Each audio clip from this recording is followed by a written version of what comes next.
Hello, everybody, and welcome to Cinema Savvy. It is myself, George, joined once more by Phill and Sam for a very exciting discussion. This is, of course, the spoiler discussion on Part 5 of Obi-Wan Kenobi. One of the highlights of the week. It is the highlight of the week at the moment. I'm not going to lie, I'm just going to get out there. And we've got a lot to speak about today. We've got a hell of a lot to speak about, and it's going to be very exciting to do so. We've already got a load of people in the comments. We've got Martin, Matt, Carl. Hello there to all of you. And as I said, this is a spoiler discussion, so anyone can bring up any comment they want, theories for next week. It is all off the table. But before we get into all of that, how are we all doing tonight? Over to you first, Phill. I am in an incredibly good mood. I've seen the episode twice and gutted I couldn't watch it a third time before we started. It's a good day. Sam? Yeah, very, very good day. Very good morning it was. I think it's a nice way to start your day is to watch an Obi-Wan Kenobi episode. So I'm a little bit gutted that there's only one more to go. But it's been nice to wake up with Ewan McGregor in the morning. You know, who wouldn't want that? Or today, you'll wake up to Hayden Christensen first thing, and we'll get to that very soon. But before we kickstart all of that, as we said, comment below your thoughts on Obi-Wan Kenobi. Is this the episode that might have changed your thoughts on some of the predecessors, all that kind of stuff? You know, all the conversations on the table, even if you're not feeling it. And we've completely lost Phill. In his excitement, I don't know what's happened there. We have lost Phill for the time being. But we have him back. Give me one moment. Hello there, Phill. Are you good? Yeah, apologies. Just hit the wrong thing. All good. I was going to say, I thought you were so excited you might have hit the refresh button. Were we right? No, on my mouse, it happens to have additional buttons. Was clicking on one thing, it actually hit the back button instead. It's like, and you're out the studio. Like, oh, that's a shame. Back in. All good. Well, as it's all welcome here, and to everybody at home as well. If you're a fan of Star Wars, fan of Obi-Wan Kenobi, hit the subscribe button. We've got one more spoilerific discussion for you next week. Maybe there'll be some more Kenobi stuff the following week. Plans haven't been written down yet, but there could be more Kenobi stuff. And obviously, Star Wars isn't going away. We've got Cassian, we've got Tales of the Jedi. Loads of stuff happening with Star Wars for the foreseeable future, so we're in safe hands for this. And if you're a fan of Star Wars, stick around. We've also got a lot of other stuff we do on the channel, films, discussions, not just TV, and loads of other things. And if you're new to us, follow us on our social media. That's Twitter and Instagram at cinema_savvy, Facebook and airbus.com/cinemasavvy, and a link to Redbubble. It just made me realize to myself, not only being new to Instagram, I've forgotten to post anything about this video on Instagram. As you can tell, you can't schedule it like all the Facebook and Twitter posts. So that's a lesson for me. But if we're going to get into this, just because of the refresh, we'll go Sam, then Phill, then me for sort of discussion points. Keep it in the clockwise circle. Sam, jumping to you, we had you on for Attack of the Clones for Reva to Hell. It was, I think, it was the ranked highest on your list of everyone on the top 10 video to plug that. Talk us through seeing Hayden Christensen in Attack of the... I mean, it's pre-Attack of the Clones, but talk us through that flashback. First thing in the morning, seeing that, what was it like? Well, it's something that I think we've all kind of expected, but I think because there's been such a lack of, new footage flashbacks, it's been something where you're kind of thinking, is it going to happen? Is it actually going to happen? And then it's like they edit the episodes during the week because it's like, oh, you thought we weren't going to show something? Okay, well, here you go. Here's right off the bat. So I think you see Coruscant straight away, it's Coruscant. And then you're like, what's it going to be? And then as soon as you see, I mean, his outfit and hair in that film is so, unique anyway, that it was just like an instantaneous reaction where you just go, oh my God, like I literally was in bed, like jolted up. I was like, paused it for about 10 seconds and was like, okay, it's actually happening. Okay. Press play and then watched it roll out. But no, I mean, such a nice surprise. I mean, it's still a surprise. I mean, it's so nice to see. And then to get young Anakin and Obi-Wan together in the Jedi Temple training is just something that we didn't see anyway before. We didn't see them just kind of, just train and just kind of like hang around, not outside on a mission. So that was just really nice to see. And of course, we see much more of it later on in the episode as well. So just a great start, really. And Phill, for you, I mean, I think were you watching it early? I know normally we've got the group chat. So if anyone's curious, Dave's away on holiday. So we will have him back next week. And straight away in that group chat, 8 a.m. opening scene, I was like, okay, straight away, no one go online until they've seen it. And Phil, were you watching at that time, or were you a little bit late? I can't remember. No. So I've been doing a watch along every week with my girlfriend. She gets back from doing school run, we put it on. So I had to wait for her to get back. We were sat there about 10 o'clock this morning, ready to go. And of course, I saw your message of stay away from socials. I'm like, oh, it's going to be a good one then. Because as soon as that pops, I know for a fact that I don't need to bother checking anything. I know this is going to be good fun. And then, yes, as soon as the episode started, yeah, as you said, you see Coruscant. Hang on a second. This is Coruscant, but this is that color palette when it comes to Coruscant. That during the day, the light sky, and all the rest of it. That's something you get from episode 2 before episode 3. You kind of do get that lighter side of the whole thing. Same for episode 1 again. A little bit that same feeling. So as soon as you see that, it's like, hang on a second. This is Coruscant. This isn't Coruscant as it should be, depending on what era you're looking at. And then of course it pans back, and then you immediately see the black before you see the full head. Just see the black and like, oh come on! And then back of the hair, fully the ponytails. Like they have done. Yeah. Oh, and jaw just hit the floor. And of course, then you have Obi-Wan walking with the mullet. The mullet being back. It was just wonderful to see. It was a case of we were discussing this actually before you joined us, Sam. Actually, that you think about it being Clone Wars era. Forget to do other things. As you say, sorry, as you joined in, it's a case of you expect for them to go, okay, you haven't seen live action Clone Wars. Let's give you that. No, let's give you something before that. Let's give you something even earlier, which I mean, I noticed, as I was speaking to George about this, I also noticed the fact that he's using an episode 1 style hilt. Because in episode 2, he has his 2, 3, and then 4 hilt. So he was, of course, then built a new episode 1 style hilt. So again, you know roughly when it is. Just little tiny nods, and I'm rambling because I think like George said before, this is just perfect. This is just could not describe my happiness. No, it's great because you've just sort of given me time to do the Instagram post, so they're all up now. I'm sorry, Sam, you're going to get those notifications being tagged. I've just seen that. Just kind of what you've sort of both said there. Obviously, Phil, when we spoke about I think the whole world has been so attached to, we're going to get Clone Wars flashbacks, to get something pre-Attack of the Clones. And shout out to Twitter. Don't often you have to praise social media, but someone tweeted saying, oh, look, he's looking at Padme's flat.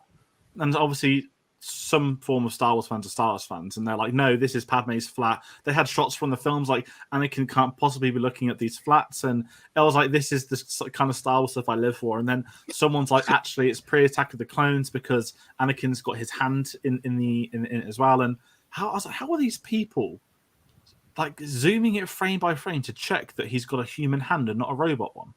And you watch the whole episode, you didn't get any close-ups of his hand. They've just like been watching it for that the entire time, and social media can be a terrible place, but sometimes it can be truly wonderful. And that one was the latter for a change. But just to begin this episode with that, and obviously, it ends when they clash together. I thought that's that done. Like, we've had a really cool moment. We've reignited the past, and that's it. For where we go with the flashback, well, obviously, I mean, I don't mind having this bit at the forefront, in truth. The entire episode is staged around that duel. It is almost like a game of time-traveling chess. Where, and this is what was really interesting. So when I watched it with my dad tonight, obviously first viewing for me, I assumed this was all Obi-Wan's memory, and at times it feels like that. But actually, I feel it's Vader's memory we're following, not because it cuts to him at the start, and this is what my dad thought. Even when you get to the end of the episode with the whole Reva stuff, I'm not going to jump too far ahead. He's read that move, and when Obi-Wan says to her previously that he is thinking of me, and that's essentially how you're going to come in, Vader had learned a lesson, and we know what happened obviously after. And it was just really fascinating, the placement of the duel, how it was staged, even the choreography. We got some of the moves from episode 3, which I'm sure everyone got a bit giddy about as well across the episode. And I just thought, of all the things I've seen in Star Wars thematics, to have an entire episode built around a training duel at the Jedi Temple, it's just something I never saw coming. And actually, it might be one of the best things I think Star Wars has done for a very long time. It's a really unique approach. And I think that's something where every repeat viewing of that episode or the series, that's going to have this massive effect. And it's kind of made me realize I need to really quickly finish reading the Master and Apprentice book to then start Brotherhood, which is the book that all the press were sent out this week in the press packages from Lucasfilm, which makes me think the Anakin and Obi-Wan bond, maybe there's a bit more to show next week. Who knows? But how do you both feel about that? I mean, Sam, with you again, like the whole episode being that duel just done almost 20 years later. Yeah, I mean, firstly, like I agree totally with you guys. I think like everyone, we were expecting Clone Wars era. So I mean, the added shock was to see that it was pre-Attack of the Clones. And I think it was great that they even chose to do that. And it makes much more sense for this narrative. You know, to have a flashback as a narrative device is a really good thing. I mean, I would much prefer that than just having a flashback for the sake of it. I mean, as much as I actually enjoyed, the Boba Fett series, the flashbacks only just told what happened. It didn't really, fit in some ways, apart from, say, the Tusken Raider training and stuff, which I know would later help. But I think this was to say that there was such small snippets. The fact that they really kind of linked together very, very nicely with the ongoing story that was going on in present day. I just think it was just really clever, and it made more sense. Like the more it went along, the more you kind of understood what was going on. And then to kind of see, it does seem like it is Vader's flashback because of what's going on in his head and his relationship with Reva at the end. I just think it makes total sense. So I think the idea that they just went about that, I feel like it would have been maybe nice if, flashbacks, if they were included in previous episodes, could have been intertwined into the story, and it would have been like a game of, cat and mouse a little bit, and just a bit like, that whole teacher and learner relationship, which, that's one of like, Vader's best lines in A New Hope is, I was but the learner, now I'm the master. And I feel like this is like part of that transformation in truly becoming the master. I mean, the good old saying for Star Wars, it's like poetry, it rhymes. And this entire episode is poetry. It is downright perfect from start to finish. And I know what you mean about it, thinking from Obi-Wan's point of view. I actually clocked it as from Vader's point of view.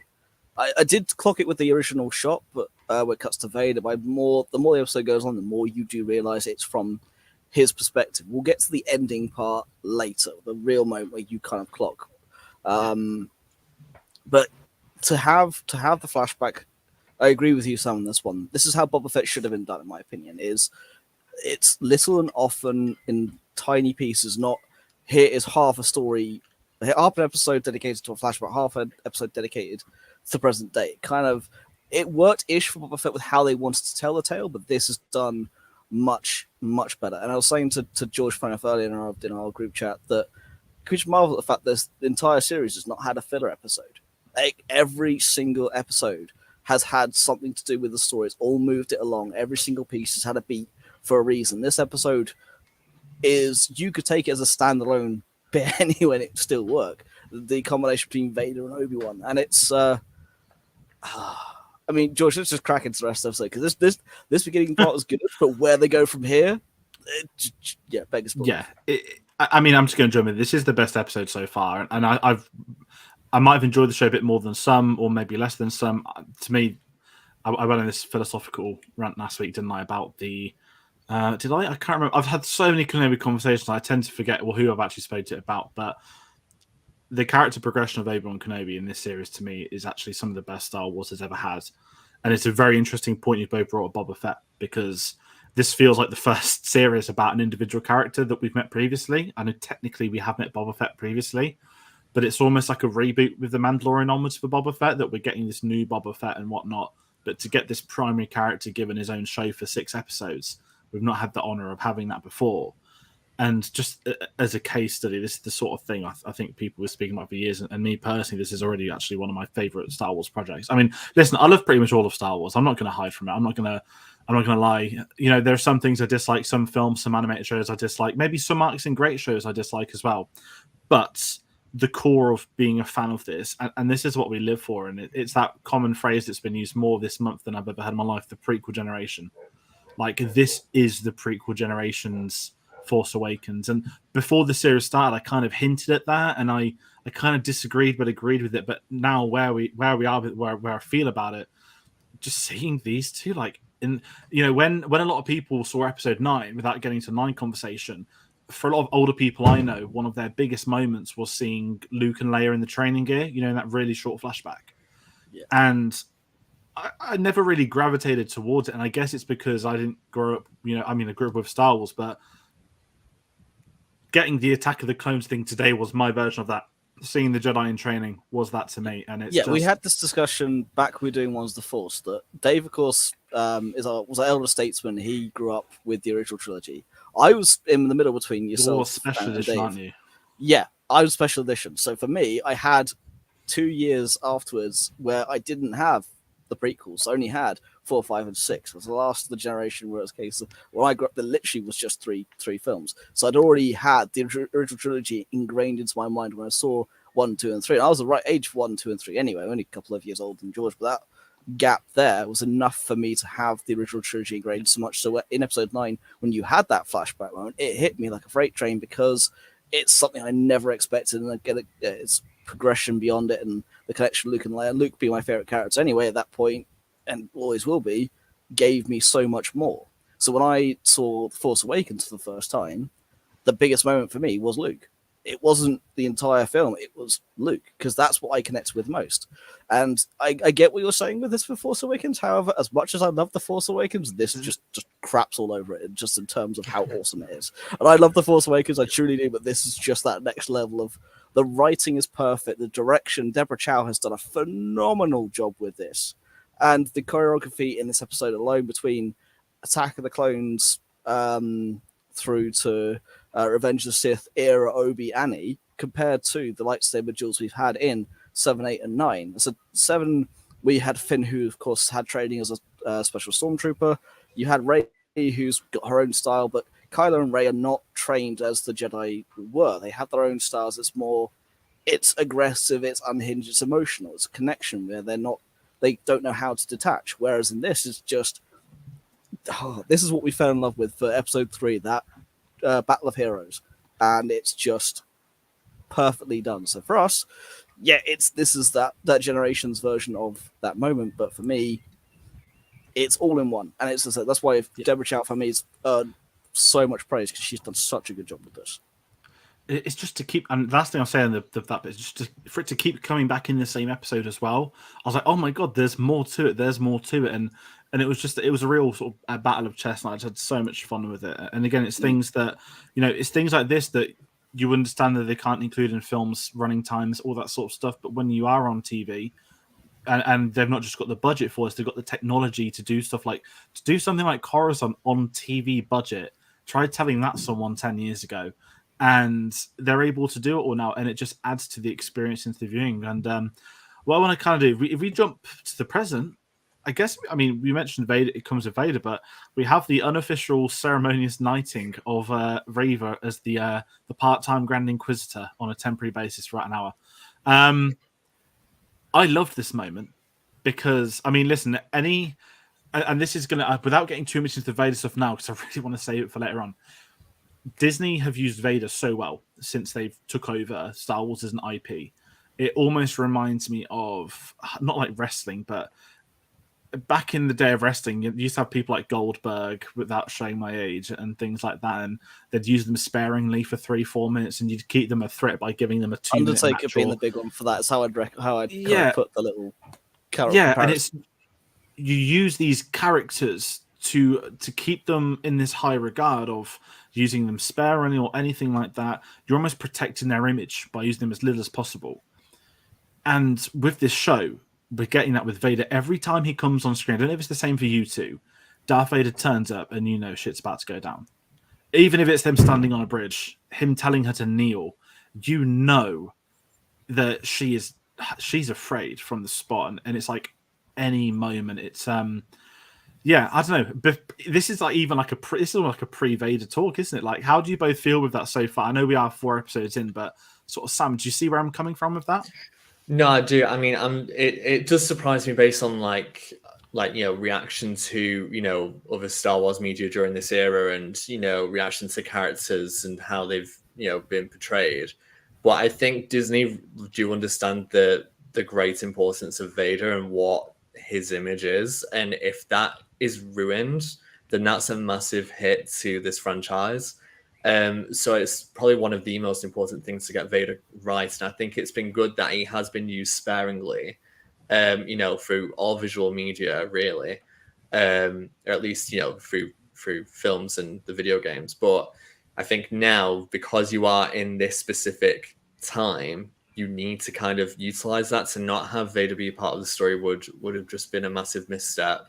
And so I like that we didn't really get him at all in the beginning, and that he's just slowly got more and more time, which is all going to culminate in this. We know that there's going to be a battle in the next episode. There has to be. So the fact that that's happened is great, and I think it's nice to see him just do a bit more outside of when he's appeared recently. It's just been for battles and attacking. There's not been that much of him conversing with people, apart from like the amazing Krennic conversation in Rogue One, which I love. But no, it's just kind of good to and not to go into it a bit later, but how he's he can manipulate, and he does have a lot of intelligence about him. He knows what he's doing, and we may not be aware of it at that specific moment when he's making Reva the new Grand Inquisitor, but he's thinking ahead, and he has thought ahead, and he knows people's weaknesses, and he knows how to use that and utilize it against them. So yeah, it's just very interesting to see him, on a Star Destroyer bridge again as well. Like it's just a nice thing to have, and to have him be at the height of power. So it's just been truly great to see, and I can't wait to get another episode of that. Yeah. So for me, the way I look at this is in episode 4, 5, and 6. Vader, of course, this is the culmination of his story arc. You get the ending, you get the redemption. For episode 6. Since then, of course, now he has come back in various guises. Rogue One, used sparingly, has his epic hallway moment at the end, which we all thought was, cool, we finally got Vader being unhinged. We've waited this long, we now got this. Now, in Rebels, he is used throughout Series 1 and then done.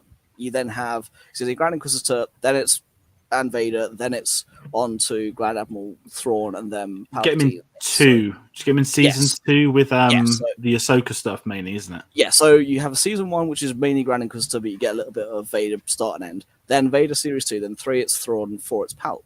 The kind of the crossover there. He's used very sparingly in that, and at the end of it, you get the duel between himself and Ahsoka. You then get him here, but again, he's used very sparingly. In comparison, General Grievous, a character that we all love from episode 3, used throughout Clone Wars. We've had this discussion in the past where he turned into that Saturday morning cartoon villain. Unfortunately, he's had a villain with great power and presence, but was turned into a cartoon. Vader could have been overdone. They could have made him be less of a threat. The thing is, where Vader ends up, so he's going to live. So you can't beat him. Not properly. Anyway, he can't die. Doesn't mean he can't be beat. And the way that they go about showing that in this story is fascinating. It's the same when it comes to Fallen Order. Fallen Order, you get Vader at the end. They have made it physically impossible within the game to beat him. Like, no matter how you try and hack the game, you cannot beat Vader. He is just impossible. And it's that he needs to be that level of threat the entire time that you can't kill him. Doesn't mean you can't outsmart him. And we'll get to this later on when we talk about Obi-Wan and Reva and other bits and pieces. But Vader is so aggressive, and that's what the story teaches you throughout this with those flashbacks. And it's just perfectly placed. As you said, he's not overused, and the effect is something that it's just chilling. You want to go back and get more, because once it's gone, you want that fix again. it's enough. It's a really good point with that, because I said him as a character with his history, and you said we know where his story arc ends and where he's going to go. We know he can't lose, and with prequel media, this isn't just Star Wars. It's a very tricky. I think prequels are harder than people make out, because you've got that security of X, Y, and Z making it through to X, Y, and Z, and then you get the other stuff where obviously it wouldn't apply for this, but when actors are on contracts for like 8 films. And you know that, oh, look, you're in film 2 for 8-picture deal. Don't need to worry about you. And by having someone like Vader in this, when we've got characters like Reva, like Tala, who we don't see we haven't seen in media since yet. You don't know what's going to happen. You can assume what will happen. But it just gives Deborah Chow like that creative freedom to do as she pleases as director. We've got a really good question here by Carl, who've been waiting to bring it for a while. Do you wish there was more of John Williams' music during the show? When Vader was walking, it cried out for the Imperial March. This is a very good question because, Phil, you're shaking it. I'm going to jump in and say I'm guessing you're going to go with it wasn't used until Empire Strikes Back. I'm going to jump in first. I was just scanning Natalie Holt's Twitter. So if anyone's unfamiliar, Natalie Holt's done the score for this show. She also has done Loki, and I think she's done a tremendous job. She sent a tweet out recently, and this is what not a lot of people have actually figured out yet. George Lucas is involved in this show, I think, to the slightest possible degree. There was an interview done in the junkets where one of the characters says that Deborah Chow had a meeting with Kathleen Kennedy and George Lucas together. No one knows the contents of that meeting. So, yes, maybe it'll be in the gallery. Natalie Holt has a tweet here. Someone asked her about using the Force theme with Leia, or with Luke, sorry. And she put, George Lucas personally requested that the Force theme is not overused. I can't ignore instructions like that. She meant it in a very nice way, like exclamation marks. But this is kind of my question with the Vader stuff. Could that be a combo of George Lucas being involved, or could it be the freedom of a composer? I know that Giacchino didn't do it in Rogue One. He had like an altered Imperial March. Obviously, we didn't get Vader in Solo.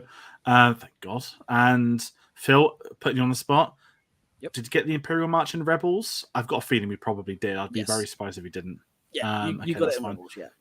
How do you both feel with that? Because it's a very good question from Carl. And I think that the soundtrack stuff is always really fascinating, I think, with Star Wars. Yeah, I've watched some people's reactions to this episode today, just to kind of gauge what people are thinking, like what initial reactions are, aside from like Twitter and stuff. And there was a couple of times where people said, "Oh, the Imperial March should have been in," or the music, something should have happened with the music. And for me, like I've enjoyed the music. There's nothing that I would really say that I've like remembered, nothing stuck in my mind to kind of like think of when I'm just going about my day. But I think that something like the Imperial March, shortly, it was one thing it was the theme of Empire Strikes Back, essentially, is to have that spread across that.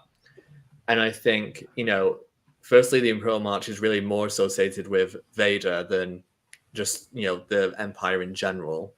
And secondly, I think it nowadays really needs to be used for a big moment. And I think if it's going to be used, it's going to be used in the next episode. I think it's got to be used during Vader's final appearance, or during a battle with Obi-Wan. I think that's the only time really that is going to happen. I don't mind it not being used. I think a lot of this is Reva at the moment, and I'm sure and I'm sure she will be back as well.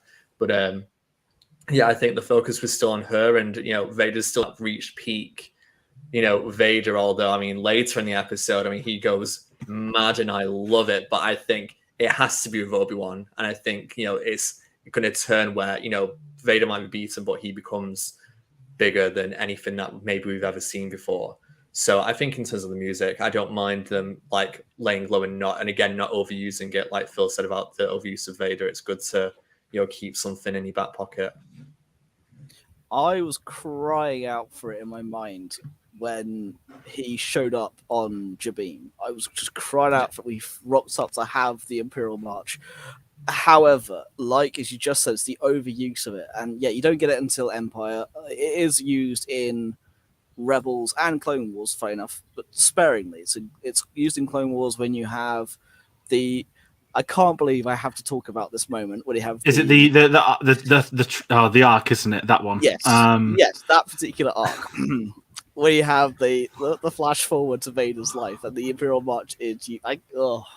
Why do I have to talk about the gods? I hate that. But I have to mention it because it's relevant here when it comes to the music side of things. I was crying out for it, but it can't be overused, can't be overstated. And it is a Vader thing. I'm gonna come back to...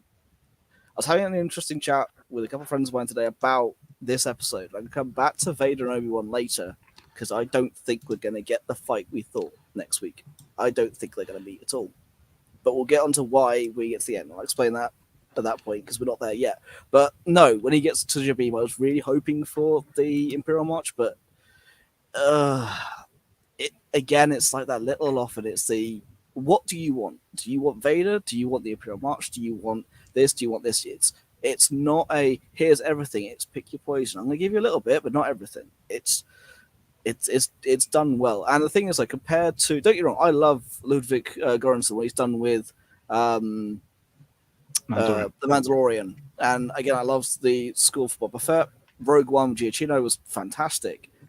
But this has felt like, similar to Giacchino, more Star Wars than anything else. This has felt like, if you hadn't told me who done it, I also it sounds like John Williams from the start. It has that it feels Star Wars. Just because there's no Imperial March doesn't mean it's not Star Wars. You watch episode 4, there's no Imperial March, obviously it hadn't been written yet. But it's still Star Wars. The music is still powerful and sweeping, and still has its moments, has its peaks and troughs. And I agree with you, Sam, there's nothing that's gone stuck in my head properly yet. However, the Inquisitorial theme and the Obi-Wan theme stuff have started to kind of crop in there a little bit. The Inquisitorial one is what I was waiting to say, because I can't hum it, but whenever it comes on, you know yeah, it's like obviously the Krennic theme I knew on the spot from day one, and that's my sort of jam. But there's something really. I guess this is a compliment to Rebels. The Inquisitor's theme feels so animated, like a cartoon, like this grand entrance. Yeah, and it's the Inquisitors, not Vader, and there's something about it that I just love, and I think it's that traditional Star Wars thing. They love a good ship landing where you can then put the theme over the top of it. Kylo Ren's is probably an instant classic with that. Obviously, Krennic's came along as well. It's something they've always done with Star Wars, and yeah, the Inquisitor theme I enjoy. I think Natalie Holt said the score's going to get released online after Part 6 has come out, so rather than the silly split volumes thing, we're just going to get one long score, which I'm very much looking forward to. But if we speak some more about the episode, I can't believe we've got 33 minutes, but basically we're about 3 minutes into the episode. It's fantastic. I'm just going to jump in past the knighting of Reva, because that's going to be more the conversation a bit later. But and I don't really have too much on this part. We get Kenobi sort of getting back with the survivors of the path. I don't know how we'd call it. I'm just calling them refugees at this point in time. Obviously, we've got to set up the scene for what's going to come, and I think with them starting the episode on Vader, him knowing the location, this is when, you've just had the amazing flashback.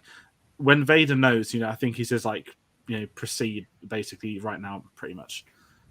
You can sort of sit back and think, okay, this is the episode where it's going to kick off now.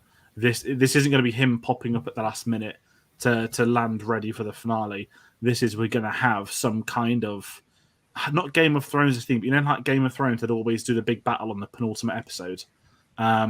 It kind of felt like that you knew shit was going to kick off.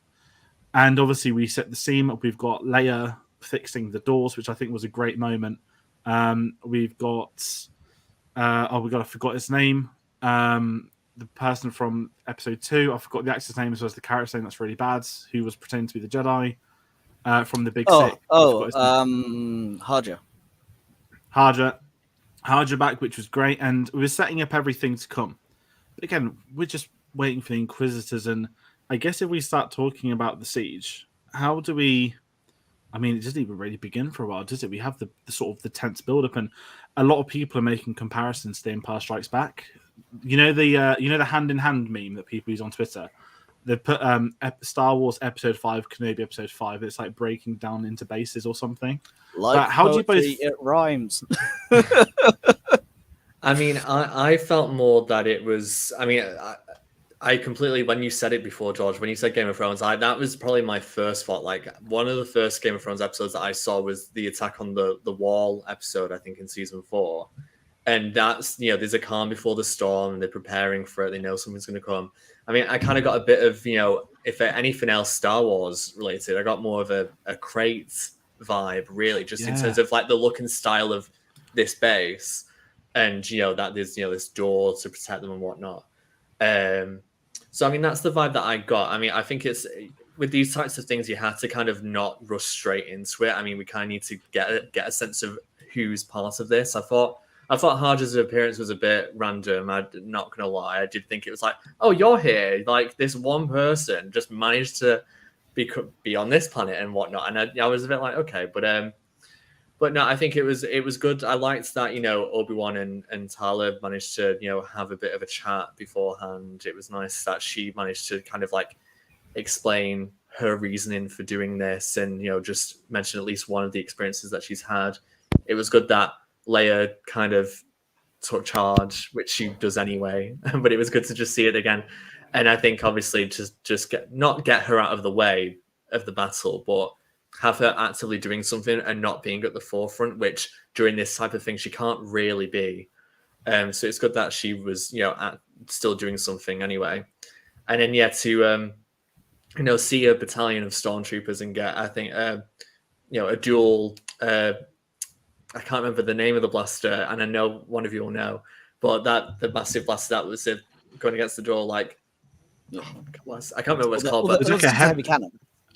Yeah. I'm just sure there was like an official name, but E-Web. Was it like a double E-Web? The E-Web cannon is not cartridge felt. It's more just basically a giant E11 blast. It's basically just a huge power pack, whereas this is actual proper shell. It's like grenades. Yeah, You then get to, of course, the crate similar enough where you actually have the battering ram, which is mini Death Star technology. So it's them kind of bring it further and further along with more bigger things. No, but I think the whole prep of that, is just really good. I think you need that because the rest of the story really is action, along with some more elements of downtime when there's some bits of talking and conversation. But yeah, I just thought it was great for the time that they have. I think it was actually paced very, very well. Yeah. I must admit, I'm waiting for the meme to crop up with the picture of all the lightsabers and just General Grievous and heavy breathing. I've already seen it. I've seen it. Honestly, someone tweeted like 9 a.m. like General Grievous is hyperventilating at this image. It was a picture of all the lightsabers together. Yeah. I thought I saw Qui-Gon's in there. Obviously, it's not, but there was one that looked like Qui-Gon and Jins, and I was like, "Is this it?" Like, no, not this time. He won't pop up. Probably next. Every week I say he'll be here next week. I think he really will be here next week. We've said this from like the initial episode one. It's like, when is he going to get here? What if we don't? When, not if.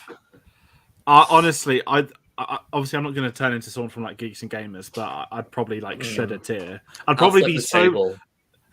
I'd be so in the zone. I'd be so in the zone. I wouldn't notice that he wouldn't be in it. And then I'd see like one person be like, "Where's Qui-Gon?" And I'd be like, "Oh my god, he's not here." And then I'd probably cry. But no, it's a really interesting. I mean, I guess what we get to speak about with this moment, actually, what we need to do is speak about Reva's origin. Quick one. I know in the series they reference her as Reva. A lot of the actors call her Reva. I'm trying to call her Reva, but I've been so like functioned by calling her Reva for like a few months. Are you all in the Reva camp? That sounds really silly, but do you know what I mean? I can't remember what I've been calling her. I may have switched from Reva to Reva. I don't know, but right now I've been calling her Reva today anyway. So I think I'm just going to stick with it. What we'll do. So, I mean, this is the big moment. This is also one of the. We're going to get her. Is it her, the Padawan? Was it her all along? Did she come across Anakin in the corridor? We had this played out in probably one of my favorite moments of the episode. And there's a lot of great moments in this episode. Her conversation with Obi-Wan, which I absolutely loved. It wasn't face-to-face. The fact it was through a door, the fact that there was more going on, and the revelations that occur. So if we just start with the big one with her origin, confirming she was the Padawan for episode 1, part 1, sorry, in the opening scene. The fact that we got to see... Phil's getting excited. Clones in armor with Hayden Christensen mowing down younglings, as Obi-Wan previously saw in the CCTV back in the day. How do we all feel about her situation with that? Because I absolutely loved it at the time. And then even when we get the parallel at the end of the episode, it's the poetry, it rhymes quote again, isn't it? This whole setup of this, and I know it's jumping ahead that Vader knew it was her the entire time. I absolutely adore, but it's such an obvious plot point, and that's not a criticism that's obvious. But the way they revealed it wasn't even for like dramatic tension. It wasn't like a big cliffhanger moment. It was me, Anakin. I knew it all along. It was this very sensible moment, and then it goes to her blaming. Well, where were you? Why didn't you do anything. He was your Padawan. And without getting on my hopes, that was one of my theories that she'd hate Kenobi because of that. Obviously, I'm not going to be snarky and say, well, love, he was in the middle of battling General Grievous to end the Clone Wars, but I'm not going to nitpick like that. But how do you feel about their door-to-door conversation and also setting the plan? I think there's a great term he uses. Says, you know, you're not serving him, you're hunting him. I absolutely loved that. Yeah, I think the actual conversation was wonderful, and it was, as you said, probably one of the best parts of the episode, really. I think it was absolutely necessary for Reva's character that this conversation happened. I think I kind of wish we'd had maybe elements of this, you know, or just elements of vulnerability for her earlier on in the series, because, you know, I think she was very much more two-dimensional, you know, at least especially in the beginning. And I kind of wish, you know, that perhaps if there was more dimensions to her at that time, that maybe the character and the actress potentially could have got less, you know, abuse and hate. It's very difficult to, you know, enjoy and like a character when perhaps there's not enough going on and they are very just one way without understanding their background. But I mean, I think for most of us, we realized very quickly that the Padawan that we saw in episode 1 was going to be her. And I think it was fairly obvious. And I think we even said, George, you know, that this probably was most likely going to be what her storyline was. And it turns out that's what it has been. So in a way, it's good that has happened, and it's good that, you know, it's nothing that's super convoluted. But at the same time, I just kind of wish that because that was the case, maybe if either the revelation came a bit earlier, and then maybe she could have been more cloak and dagger. And I don't know. There's things that I potentially would have changed in the early episodes to compensate. But I think without a doubt, it was worthwhile to have this and to actually see the flashback. Quite graphic, which I was not expected at all to see Reva's, you know, peers just, you know, taken down. To see Anakin again, but now in a different era of time, to see him in that iconic look with like flanked by clone troopers. It's something that I don't think we ever thought we'd see again, you know, in, you know, new footage anyway. So the fact that Hayden still looks good and looks young enough, and obviously probably a little bit of de-aging, but I mean, relatively looking great. And yeah, actually having that, I think it was just super useful for her character. But now, and also I think it's great for Obi-Wan as well to actually hear from someone who was in it. He may have saw it, but he didn't live in that, you know, which to be that age and to have such vulnerability, to have it completely taken away.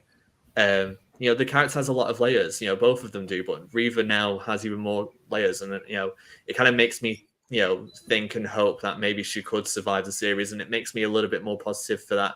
Maybe there is more media about her later on. Yeah, it's very much the Holocaust survivor-esque trope of you weren't around for, hang on a second, no, you weren't old enough to experience the war, but you were young enough to experience the loss. It's that moment of, oh, you didn't fight. Oh, because you have to remember, I like your point, George, but you have to remember the council know what's happening to the war. The younglings don't. They know it's a war, they know what's going on, but they're not actually told who's where and who's doing what.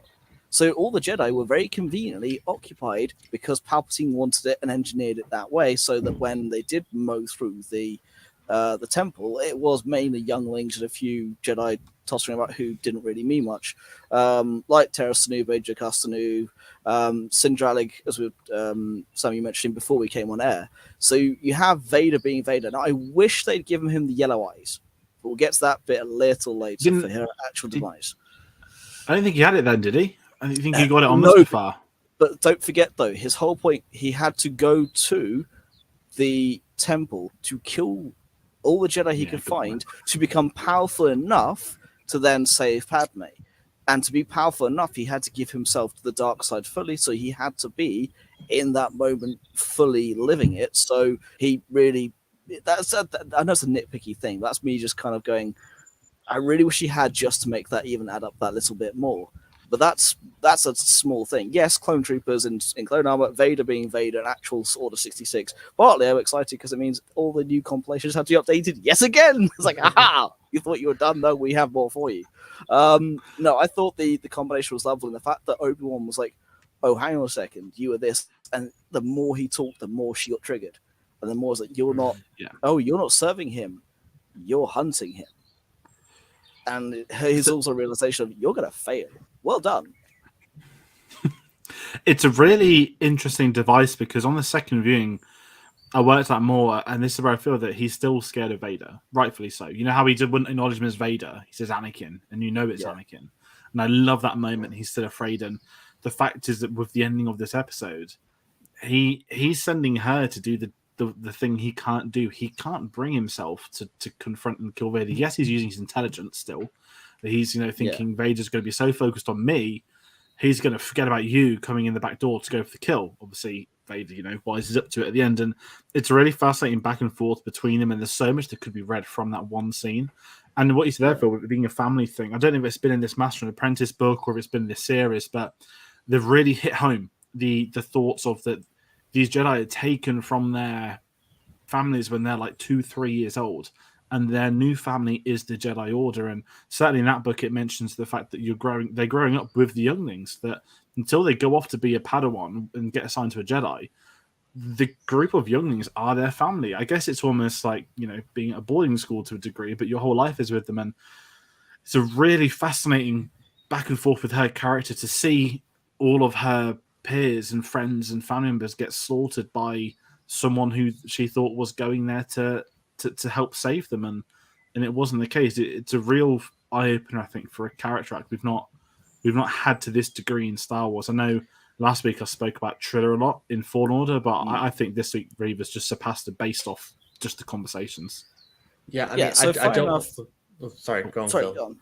Okay, so fair enough. You talk about that. It's a love about the Jedi being taken away and things. It's not just that. In Rebels, you have so Clone Wars, you have Palpatine stealing Force-sensitive children for what would become the Inquisitorial program. In Rebels, you have them being hunted by the Inquisitor again because they take them away to be trained up. Evil, I know, but dark side versus light side there, but still it's the same point. In the High Republic era, you actually have a Padawan who is taken and trained, and because he finds out about his family and the rest of it, he actually ends up turning to the dark side and joining up with the Nihil. And the Jedi then had to go and hunt him down. They talk about their own family, the fact that the only family they have are the fellow Padawans they've had growing up at the temples. It's like hunting a family member.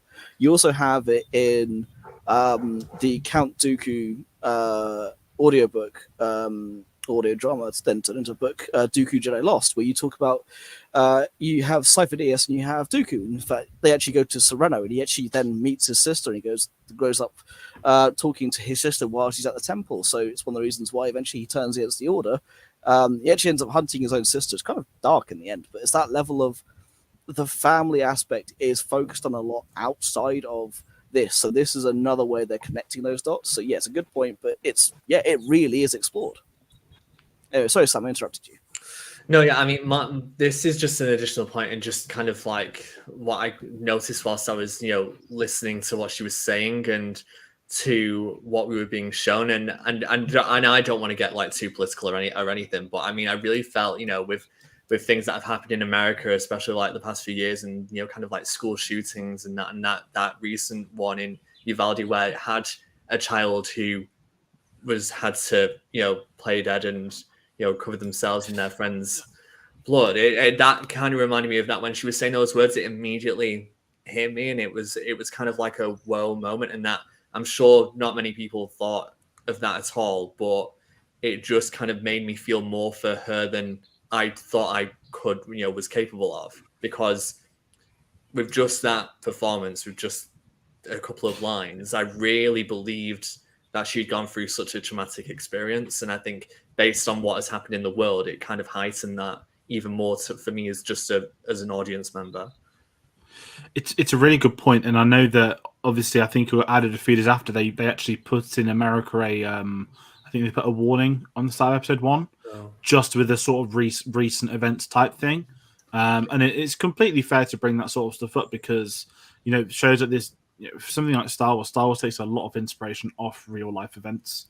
Obviously, not to this degree in that, but Star Wars has always ran off real life stuff, and it's a really interesting point with that. And there would be comparisons made to that, and I think happens with a lot of media things as well.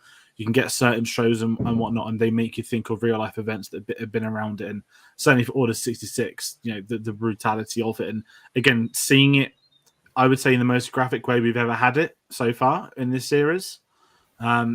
It's a thing worth bringing up, and again, it testifies to the performance and the writing that, I know that it's not a meme, but Order 66 has become one of the most defining moments of the Star Wars series, whatever you want to say, the history, the franchise, the lore, all that stuff. Order 66 is like, boom, that really should be the timeline starting point as far as I'm concerned. And hearing these survivor stories from different people in that, it's really fascinating, and seeing how they grow. And it's the similarities of, that turned her into what she's become. She's become an Inquisitor. She's been on the dark side. And while she's had this motive of wanting to get close enough to kill Vader, he's obviously seen through it the entire time. And, how the Sith rule, it's all built of hate. And he'd have known from day one she was after him. And yeah, it's a really interesting point as we get towards the end of it, because we'll get to go into that duel and Ip Man scene, which was just insane. But let's talk about probably one of, I think, the most heart-wrenching moment of the series so far. The death of Tala. Something I think we knew would probably come in the show. But my God, the whole scene of even Reva opening the door, the whole stormtroopers coming in, Obi-Wan in defense mode down the tunnel. You probably knew it's like Rogue One, isn't it? The moment the droid goes, everyone else is on the table. If you're going to kill the droid, you're going to out the humans. But just the performance as well from Indira Varma, who I know, Sam, you're a big fan of her. I'll let you speak her in a moment as well. But just in the scenes we had her today, the episodes we've had her in previously, and I'm not understating this, for somebody that isn't a Jedi, that isn't an Inquisitor, she's actually had, I think, to be the most impact, the most supporting characters in many of Star Wars' media. And I think so much of it is down to the performance as well as the writing on her. And it's such a shame. I don't want to sit here and say I want to see more, because I guarantee you we will see her now in a book or a comic of some kind. I think the legacy this character is going to have of 5 episodes of TV is going to be something a lot of people remember and we get to speak about in the future. But Sam, over to you. Let's talk that scene. What do you think? Yes, I mean it's bittersweet for sure. I mean, the episode that I did review last time was her introductory episode, so it kind of bookended it, which I hoped that we wouldn't, but I mean, here we are with it. But I think because episode 4 really gave her something to do. I mean, she's done something every episode, but I mean, episode 4, I mean, she really showcased her intelligence, her fighting prowess, and just her ability to get something done. And I think Obi-Wan really respects her honesty as a person, and her realization that she's not perfect and she's done things that she regrets, but she is going to do as much as she can to not make that better, but just kind of to help others and to kind of offset something that she completely regrets. So to have her fight to the end is what I would hope for, and it kind of expected. So it's nice that she went out the way she did, and it was not on her own terms, but also her own terms as well. And she's like, if I'm going to do this, I'm going to give them just a bit more time. So I think the way it was done was great. We see stormtroopers getting killed, some of these refugees being killed as well. Then the robot is getting attacked, and I love that the robot. I can't remember, not the robot, the droid. I can't remember what the droid's called, but how it's like protecting her. Towards the end, it is shielding her from being killed before it powers down. And then I think just the idea to shoot the door, to make sure that Obi-Wan has time to escape, and really blocking off an entrance at least for a little bit.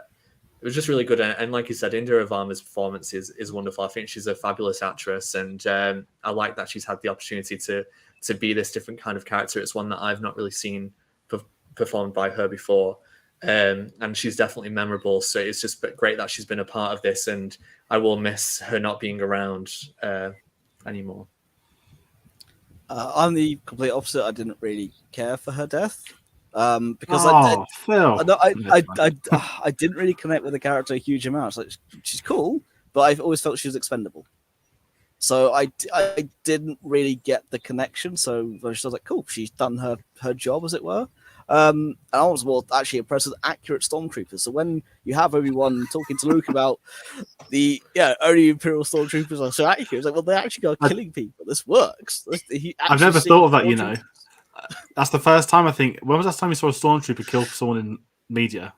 Yeah. I actually think Phil's on something. I didn't even think about it in that way. I guess you got it right to a point. Because the droid's called Ned, and they do actually shoot him quite a lot as well. Yeah. He still looks like the thing I'm not saying, doesn't he? The little yellow things that do all the cleaning stuff. But sorry, Phil, I took over. No, it's fine. No, Ned. I mean, the loader when he died was like, oh, that's kind of cool. It kind of mirrors K2SO in that little bit as well. The protective droid. And it sounds harsh. So I don't care for. I liked her character. I liked what she stood for, but I didn't have time enough to build up a proper relationship. I thought she did very, very well with it, and I would love to see her. And she probably, as you said, she'll come up in books and comics. I will probably end reading up quite a lot about her, and then I'll probably develop more from there. But in case of when this is so Obi-Wan centric, it's actually compared to what we had with Boba Fett 5 earlier. This feels like a story centered around the title character. It was a character I didn't expect her to survive, so I didn't expect much. It was the same as like Crate. I had that more Crate than Hoth feeling, but in Hoth again, you have that very much go. I will be the last to leave, like Leia does, and Obi-Wan does a similar here, where it's a case of I will be that last to leave. You get on the transports, kind of thing. So yeah, and of course when she has the thermal detonator as well, it's a case of that's cool, I like that, and then just nuking of everyone. But it was, I get just to go back to what you were saying. I didn't really have a chance to chime in with the school shootings in America part when it came to Order 66. Obviously, thoughts go out to those who have suffered and their families, but it does have that. I can see definitely why they put the warning in front of it. That's PTSD to a huge degree, and I get that. And it adds that layer, and Star Wars has always been a reflection of real life anyway. And with this, it's that with her death, Tala's death was done perfectly because it's a self-sacrifice to save others. Her entire thing was, I didn't like what the Empire was. I thought I was joining something else. Garel, of course, is referenced from Rebels, so it's a case of nice little connection here and there. She may not have known the Bridges, but she knew of families on Garel, and she knew of the struggle. And when the Empire went to Garel, she's like, "Oh, this isn't what I signed up for." So her little markings on the inside were like Rex's marks for droids. It's that I've wronged, I'll try and make up for it. Her self-sacrifice was I have done the best I can, and I'm doing this one last time. So I got it, I felt for it, but not to that same degree. That's I want to actually put you both on the spot. I'm not sure if either of you read, and I need to find the source for this because it popped up in the last few weeks on Twitter. The original, I don't know if it was the draft for what the film might have been, or one of the earliest drafts for the series, had Tala being a romantic interest for Obi-Wan. Thank God she wasn't. I was going to say, I'm so glad she wasn't, because I think that would have discredited the actual character and what we got from her. I'm glad that's something they stamped out early on, because in this episode, you could see it maybe more than they might have done before, but they have this sort of respect for one another. And it's after the transmission with Bail Organa, as you said, Phil, they have that discussion, and she's the kind of, not like a conscience for him, but I think if you look at this sort of journey, not the fact he's not spoken to probably humans properly in like 10 years, but because he's been with Leia for so much of it, it's kind of refreshing for him to speak to somebody like Tala. And I'm really glad they didn't push that relationship. I think, again, that's more, I mean, they haven't even mentioned Duchess Satine, which is probably the one a lot of people thought. Discredited that. Yeah. And I've really liked the performance we had from her, that she had her own set story. Actually, is there to help people. I don't know how, if I reviewed her, that actually, I'm trying to think. I think one of the writers did an interview last week where it might have come out. And I'm glad they didn't follow through it, because I think it would have just been a discredit to both of their characters. Whilst it could have worked, I think it would have been a cheap way to kill her off. I hadn't heard of that officially. It was in my mind because I think they had good chemistry, and I think it's when you see that, I think there's definitely potential there. And I think, in a way, part of me would have liked maybe something. However, I think if that was the case, it would have to be its own separate story outside of this. And I think it would definitely need to be expanded upon outside a series like that if that was the case. So I'm quite happy that it was what it was. I would have been open to something, but I think it would have been, Ben Kenobi and his relationship, not Obi-Wan Kenobi, where, he had a completely different life and love and whatnot. So I think that it's there, but I think from what we've got, her role in this is I'm fine with, and it's probably one of the better roles in this series. So nice idea, but no.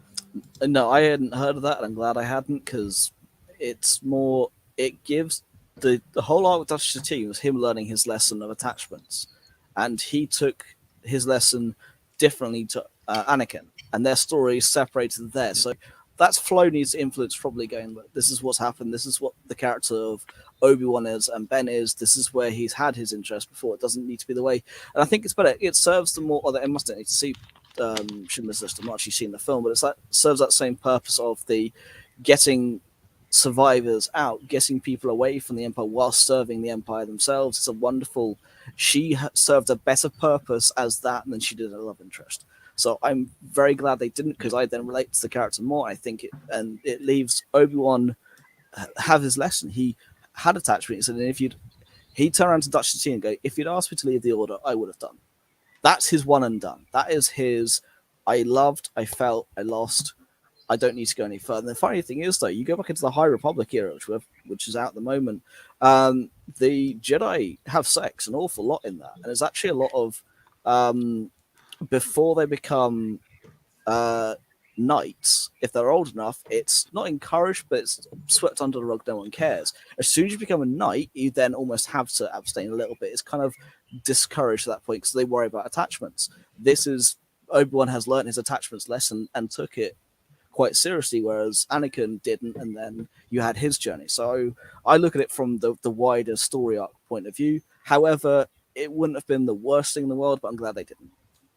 And let's be blunt, Qui-Gon Jinn definitely wouldn't have had a problem with Obi-Wan being like that too. We'll just get that out there very quickly. This is true. Get the shimmy rumors going again. They always come around, and I believe them. I believe them. No. There's a very good reason as to why, because I feel unfortunately they now do Qui-Gon a disservice. I'll get to that at the end. Okay, we'll get to that at the end, definitely, because then I'll be curious to know, because I won't accept Qui-Gon slander. It's not Qui-Gon slander. It's just they've done him dirty, and it's annoying me now. We'll just wait till next week when he's on it. I say this, he's not coming on now. I've done the fist bump for it. But yeah, we'll find out in a week. It'll be like 9-year-old me again saying, "Oh, we've heard from Lord Master Qui-Gon, he never appeared." If we get that next week, I'd be traumatized. But I mean, I've not got much to say with Kenobi's surrender. I guess this more sets up the following act, that Kenobi does the false surrender just to basically have the conversation with Reva, him saying, let me go and you'll get him while his back's turned, essentially. But this just means we can talk about Darth Vader now. The Power War. I mean, does anyone here still play Battlefront 2? I play it a hell of a lot. Recently I did, actually, yeah. I went back on it after about 6 months. Yeah. Do you enjoy it? Do you still like it?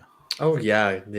I mean, you go back on it and it's like, yeah, but then as soon as you've got other games, new games, or whatever else you're doing, it's just kind of like, I'll put that back. But it's nice to have it there still ready to go back on. I've got this really sad thing where if I play as Vader, I won't run. I will just walk. And it's really pathetic. But at the same time, I get quite excited by it, because if you're playing as a soldier and you see someone as Darth Vader just walking at you, that is far more frightening than him running after you.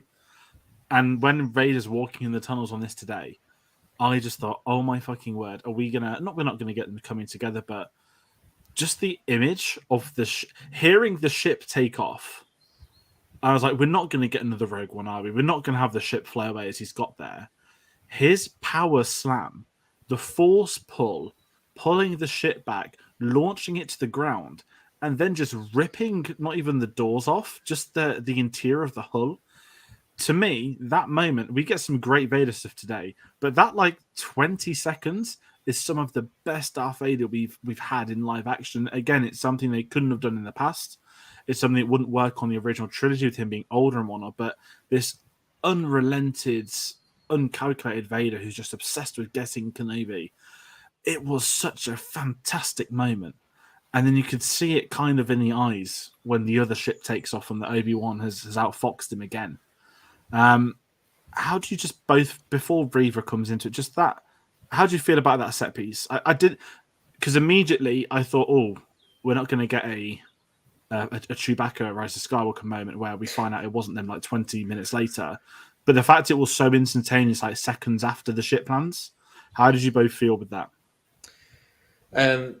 Very, very good. I mean, the previous scene where Kenobi did surrender, and I was kind of like, it felt like a bit more padding. Like him and Reva could have had that conversation at the door, and it was like, okay, we're just going to pad it out by just to make him go back, then go back again. And I was like, okay, whatever. But then I completely forgot about that as soon as this happened. I mean, I kind of knew once there was no cuts to inside the ship, I was like, right, this definitely is not the ship. There's something going on here. But it was amazing. It was amazing to see. I mean, everyone's going to make the Force Unleashed, comparisons. I've not played it, but I know what happens because everyone knows. I mean, it's one of like the most talked about things about that game. So it was great to kind of see that in an actual live action setting and to see his ruthlessness and his complete anger. He knows that Obi-Wan was literally on the other side of that door. Once he was getting through this door, he was going to destroy whatever was in his path. So the fact that we see him actually get his ship, it's just amazing. And it's difficult to kind of put it into words because we've seen him be ruthless in a number of different ways, and we've seen it happen. So this is just kind of like the next level. It's like if you're going to go and make him even more of a threat, it's this. So it just means that the possibilities are kind of endless in terms of like future things as well, what you could potentially see. But yeah, I'm sure Phil has probably like a more succinct thing to say about it because I just kind of get speechless about this scene.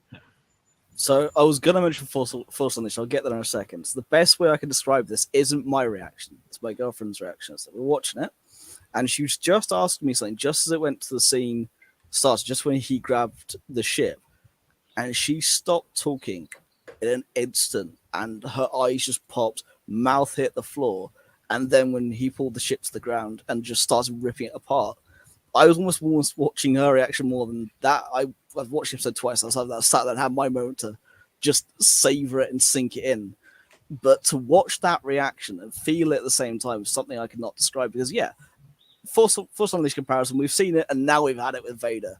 But the comparison to episode 9 is probably better in this instance where you have, as you were saying, with the Chewbacca moment, yes, okay, you get the payoff more instantaneous, which I think is better, but also you have Kylo and Rey are both like, we're kind of powerful, kind of not. We're kind of having this little tug of war.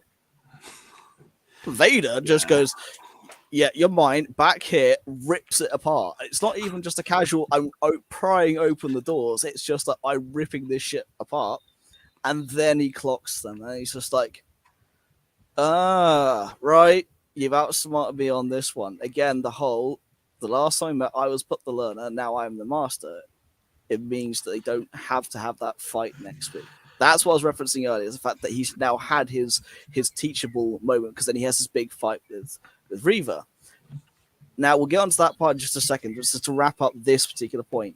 There is my favorite Vader line of all time comes from the comics. In Vader Down, there's a wonderful panel which is where Vader's surrounded by like 90 rebel troopers. They go, give up, you're surrounded. He literally turns around and goes, the only thing I'm surrounded by is fear and dead men. Ignites his lightsaber. Next panel is just them all dead, but him. It's just like, that is the brutal Vader I've always wanted to see. Rogue One and this have given me the Vader that I've always wanted. That looming, fearful, dark, badass presence you get from 4, 5, and 6. Personified violence is now what you see. By the time you get to 4, he toys with Obi-Wan. 5, he's like, okay, Luke, you're not half bad, but you're not a Jedi yet. By the time he gets to episode 6, he's like, oh, now I have a fight on my hands, but I'm still superior. And even by the time he gets to the end of it, he is superior to Luke. Luke only wins because he lets his anger out and then has his moment of, oh crap, this is what happened to my father. I'm not going to go down this path. Vader is still the better swordsman and more unhinged lunatic, but he gets more calculated as he gets older, knowing his own weaknesses. Yes, the mechanicals are strong, but the flesh is weak, and the mind is weaker. He feeds off his anger and feeds off his hatred. In this, it's pure hatred for Obi-Wan, and it's just... It was goosebumps, drop the floor moment. As I said, my girlfriend's reaction paints a better picture than mine, because it was just the... She was in the middle of saying something quite profound to do with the episode and just stopped. And that's the power for Vader. That's what you want from your main villain, is that power to just stop you in your tracks. And that's what we got. Yeah, it's really well said that. And it is exactly what you want from... Called by Carl, I'm going to bring up... Carl, I'm not going to lie, I'm a tad confused, my friend. I'd love the twist this season to be Starkiller kills Reva and takes his side by Vader. Now, is that having a Starkiller appearance pop up out of nowhere? Because I'd be curious your thoughts on that. But let's do the Reva discussion, then let's do next week, because Phil, I know exactly what you mean. They could not have they could have Obi-Wan not meeting Vader again in this series, the way it has been left, but they could also have it, and I think that's going to be a big discussion for next week. So let's just talk the moment. Let's talk Reva versus Vader. You knew it was coming, as Harry Osborn once said to Peter Parker. You knew it was coming, Pete. And I've just got to say, having Darth Vader do a duel, you know, it used to look cool when he would deflect Han Solo's bullets with his hand. This is like a million, like that made that look like tame and boring. Like he basically won a lightsaber duel with the Force, being Ip Man, weird combo twists like Mortal Kombat. This duel is one of the most interesting I've seen in Star Wars, because you know what sells the entire thing isn't just Vader's fear. Sorry, Vader being Vader. It's Reva's fear. Every single time Vader stops her with the Force or something, it's that desperation that grows stronger and stronger and stronger with her, and the fear she has throughout the entire duels, to the point where he just gives her a lightsaber to have as a sparring contest. Like, I honestly loved this scene so much, and I think this is an instant classic Star Wars scene for me personally, because it just shows the power he has. And, you know, we spoke so much about how Vader is this powerful character and whatnot, but to me, it goes back to that Qui-Gon premonition of he is the chosen one. He is the most powerful Jedi of all time. The fact he could just do that without any hesitation, that he wasn't afraid, he didn't need to think, he had everything telegraphed he could possibly do. That was a Master versus Apprentice battle, and what I kind of love, it just shows his power over the Inquisitors, that they are ultimately nothing. Like, if he wanted to, he could massacre them all in the morning, and he would do it without hesitation. And it's such a fascinating few moments, and I think the most important thing of the duel, not only is it great, it's the character development. This is her going for the kill on Anakin, going for the kill on the person that has ruined her life, essentially, that killed her family. And it's how it ends to me. Just the framing of bringing back the Anakin shots in sync with the Vader shots, getting stabbed in the stomach, poetry. I don't know.